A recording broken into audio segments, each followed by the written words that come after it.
तो ये फूफा के गिरने में डिफेंस वाले कहाँ से आ गए, उनका क्या कसूर? 5 शेर लंगड़ा एक हाथ में, 3 शेर चौंसा एक हाथ में, 8 शेर थे, 4-4 शेर बराबर आम रखते तो आराम से निकल आते।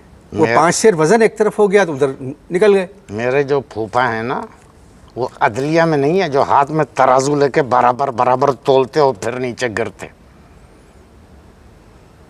फिर हुआ क्या? क्या हुआ? फूफा के गिरने के बाद कुछ नहीं, बच्चे थे घर में, बच्चे गड्ढे में कूदे और बच्चों की शरारत देखो, सिर्फ आम लेके आ गए, फूफा को छोड़ा है। मैंने कहा बेटा फूफा भी है, मैंने आओ देखा ना था, औस्ती ने चढ़ाई और मैं कूद गया गड्ढे में। जैसे ही मैं कूदा फूफा की चीख बुलंद हुई, अतिया। मैंने कहा अतिया, अतिया मेरी फूफी का नाम है। मैंने कहा कि फूफा मैं अतिया नहीं अहमद हुसैन हूँ। तो कहने लगा अबे ये तू कहाँ कूद गया? 1 घंटा लगा फूफा को गड्ढे में से निकालने के लिए। तुम जल्दी जल्दी सवालात करो क्योंकि मेरे घर पे मेरी वाइफ के कज़न आने वाले हैं। ये आपके वाइफ के कज़न करते क्या हैं? ये फैशन डिज़ाइनर हैं, फैशन डिज़ाइनर हैं। अखबारों, रिसालों और फैशन टीवी के ऊपर बिला वजह लड़कियों के साथ खड़े होकर फ़ोटो खिंचवाते हैं। औरतों के कपड़े बनाते हैं? मैं इस पर डिस्कस नहीं करना चाहता। तो आप अपने बीवी के कज़न को मना कर दें कि वो आप पे घर ना आया करें। नहीं मना कर सकता। क्यों? नहीं कर सकता ना, कह दिया तुम्हें। इसका मतलब आप में गट्स नहीं है? नहीं गट्स की बात नहीं है। तो आप मना कर दें कि मेरे नहीं घर मत मना आया कर करो। सकता, इसलिए नहीं मना कर सकता कि वो मकान उसी का है, हम उस मकान में किराए पर रहते हैं, रेंटल बेसिस पे। किराया देते हैं? जाती सवाल नहीं करना भाई, इसमें मैं बता रहा हूँ, जाती सवाल नहीं करना। इसमें जाती सवाल कहाँ नहीं, से? मैं आपने कहा बहुत कि तहजीब और मकान तमीज़ जो है वो बीवी कज़न का है। बस जाती सवाल ना करना। आप किराएदार हैं। मैंने कहा किराया, जाती सवाल ना किराया करना। देते हैं, जाती सवाल ये कैसे बहुत होता है? जाती सवाल है। आप वक्फा लें भाई आप कहें या किराया नहीं देते या नहीं, देते आप हैं? वक्फा लें। मैं क्योंकि लोगों को ये बात बताना इसका नहीं मतलब है आप किराया नहीं देते? मैं उनके सामने डिस्कस इसका करने मतलब है आप किराया नहीं देते? मैंने जब कहा ना कि मैं इस तरह की बातें डिस्कस नहीं करना चाहता हूँ टेलीविजन पे, आप वक्फा लें और जाती सवाल से परहेज करें।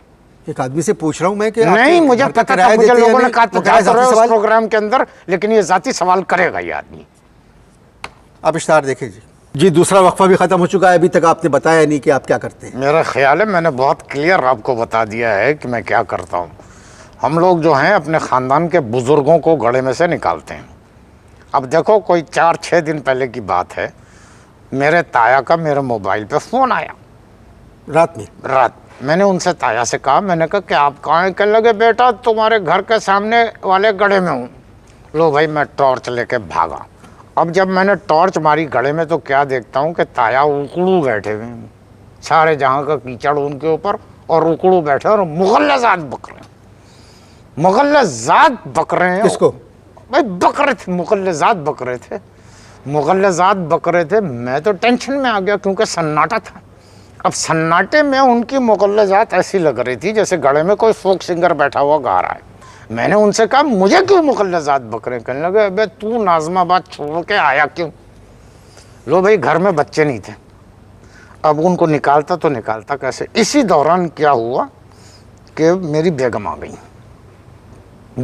मैंने उनको अंदर भेजा। मैंने कहा जाओ तुम जाओ, क्योंकि मैं नहीं चाहता था कि जो मुगल्लज़ात मेरे ताया दे रहे हैं वो मेरी बेगम सुने। मगर जाते जाते उन्होंने फिर भी पूछ ही लिया कि ये क्या कह रहे हैं। मैंने कहा भाई गोश्त महंगा हो गया है, ये बकरों के मुख्तलिफ हिस्सों को बुरा भला कह रहे हैं।